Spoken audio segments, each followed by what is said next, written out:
박수 한번 치고. 네, 안녕하세요 유튜브 시청자 여러분, 캐스터 이지원입니다. 오랜만입니다. 네, 후토크로 찾아뵙는 건 정말 오랜만인데요. 지난 5만전도 사실 라이브로 입중계를 진행하긴 했는데 너무 좀 할 얘기 없는 경기력이어서 그냥 후토크는 건너뛰었고요. 사실 대기업 후토크 진행하는 그런 유튜버들도 제대로 얘기하지 못할 만큼 내용이 없는 경기였어요. 그래도 그나마 오늘 경기는 일단 5만전보단 나았다 정도? 5만전보단 나았다 정도로 시작할 수 있는 경기인 것 같네요.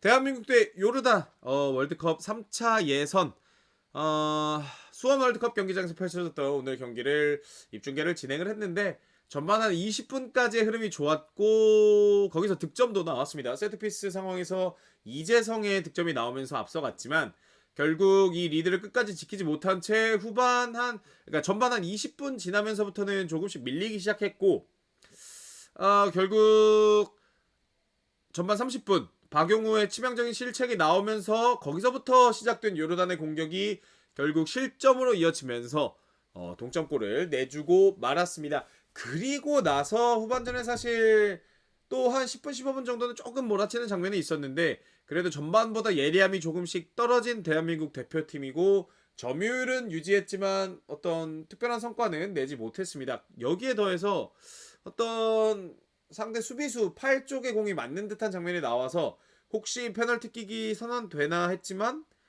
그러지 못했던 조금은 아쉬운 장면도 있긴 했습니다. 어쨌든 이렇게 되면서 홈에서 두 번의 무승부를 기록을 하게 됐고요. 일찌감치 월드컵 본선 직행을 확정 짓고 90차전 원정에서는 실험에 나서려던 대한민국 대표팀의 어떤 계획은 좀 무산이 됐고요. 정몽규 회장도 부임하고 나서 첫 두 A매치를 모두 성과를 내지 못하면서 정몽규 회장에 대한 어떤 비난 여론은 조금 더 커질 것이라고 생각을 합니다. 그래도 지난 경기, 이번 경기 거의 다 이번 경기 매진이었고 지난 경기는 매진에 가까운 어떤 지지를 팬들은 보내주고 있으니까요. 선수들 자체는 힘을 조금 더 냈으면 좋겠습니다. 자, 일단 세부적인 지표를 보면은 사실 유럽 리그만큼 세세하게 나오진 않습니다. 슈팅 개수 13개, 유효슈팅 4개, 빅찬스도 4번이나 있었는데 사실 생각나는 빅찬스가 많지는 않습니다. 하나 아쉬운 거는 전반 막판이었을 거예요. 왼쪽에서 잘 빠져들어갔던 황희찬이 마지막 슈팅이 조금 약하게 맞으면서 골키퍼 키를 넘기지 못하고 득점과는 연이 닿지 않은 장면이 그나마 빅찬스 중에서는 가장 기억에 남는 장면이네요.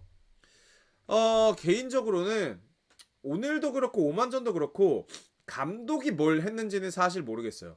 그러니까 오만전도 사실 전후반 내내 우리나라는 뭘 했다라는 느낌이 없었고 딱 한 번 이강인의 킬러 패스가 나오고 오만전 얘기하는 겁니다. 킬러 패스가 나오고 거기서 득점 이외에는 정말 오만에게 완벽히 갇혀서 패배했다라고 해도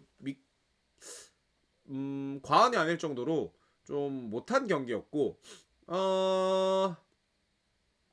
오늘도 사실은 뭐랄까요? 오늘도 사실은 감독이 뭘 풀어냈다기보다는 세트피스 상황에서 그냥 딸깍 한 골이 나왔고 이외에는 사실 제대로 무언가가 되지 않은 그런 조금은 아쉬운 경기가 되고 말았습니다. 결국 홈에서 승점 2점을 챙겨가면서 현재 4승 4무 승점 16점으로 어쨌든 조 1위를 지키고는 있습니다만 불안한 조 1위고 결국 원정 경기에서도 우리나라의 어떤 주전급 선수들은 쉬지 못하게 됐습니다. 이 선수들도 이제 원정에 다시 가서 우리나라의 11회 연속 본선 진출을 위해 좀 힘을 써야겠고요.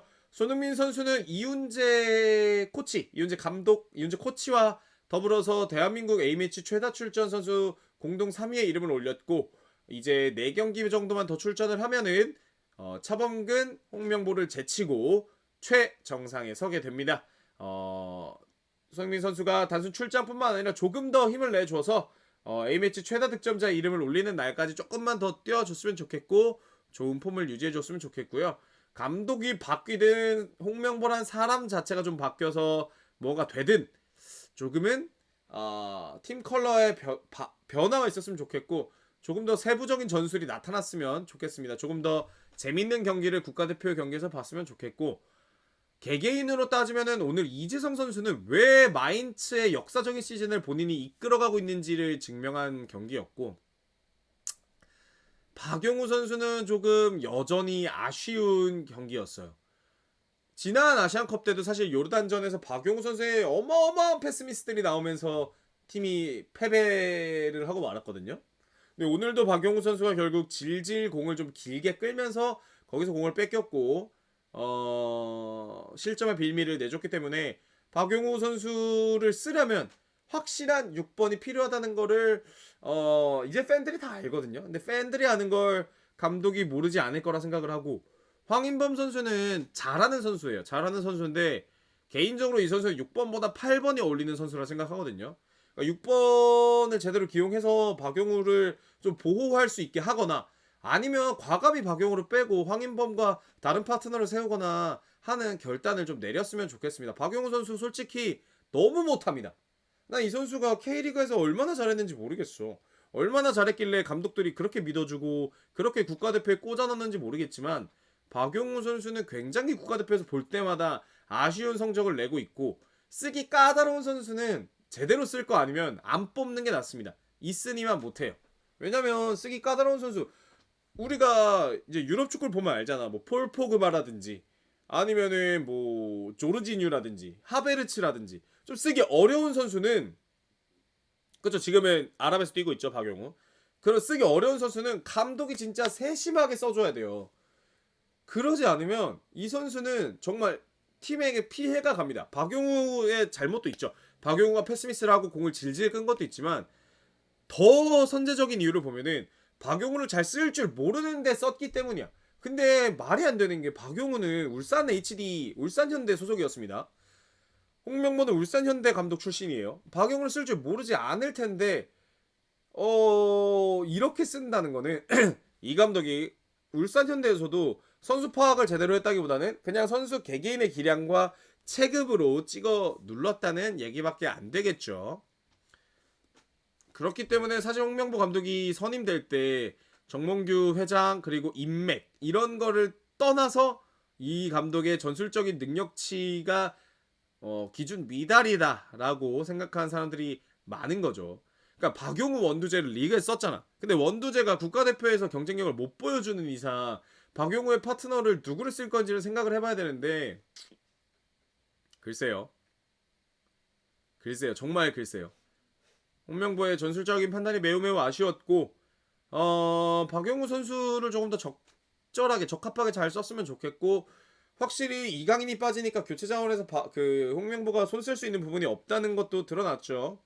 드러났기 때문에 조금 더 재정비 잘 해서 6월에 있는 A매치에서는 빠르게 성과를 내서 이왕이면 9차전에서 성과 내고 글쎄요. 성과 내고 그냥 월드컵에 갔으면 좋겠는데 이런 페이스라면 쉽지 않을 것으로 예상이 되긴 합니다. 10차전까지 긴장하면서 봐야 되고 웬만하면 지금 그 이라크가 다음 경기 승리할지 못할지 모르겠지만 이라크가 이기면 또 좀 어려워지긴 하거든요. 이라크가 지금 7경기에서 승점 12점이고 우리나라가 8경기 승점 16점. 만약에 이라크가 이기면 승점이 1점 차이죠. 득실차는 조금 나긴 합니다만 그래도 승점이 쫓긴다는 건 불안한 측면이 있기 때문에 잘 재정비해서 6월에는 뭐가 됐든 그래도 월드컵은 나가야 되지 않겠습니까? 월드컵은 나가야 되니까 선수든 감독이든 협회든 팬들이든 조금 더 힘을 내서 좀 해줬으면 좋겠네요. 자, 그러면 오늘 국가대표 월드컵 북중미 월드컵 3차 예선 요르단전 후토크는 여기서 마무리하도록 하겠습니다. 지금까지 라이브와 유튜브 시청해주신 시청자 여러분 고맙습니다. 유바!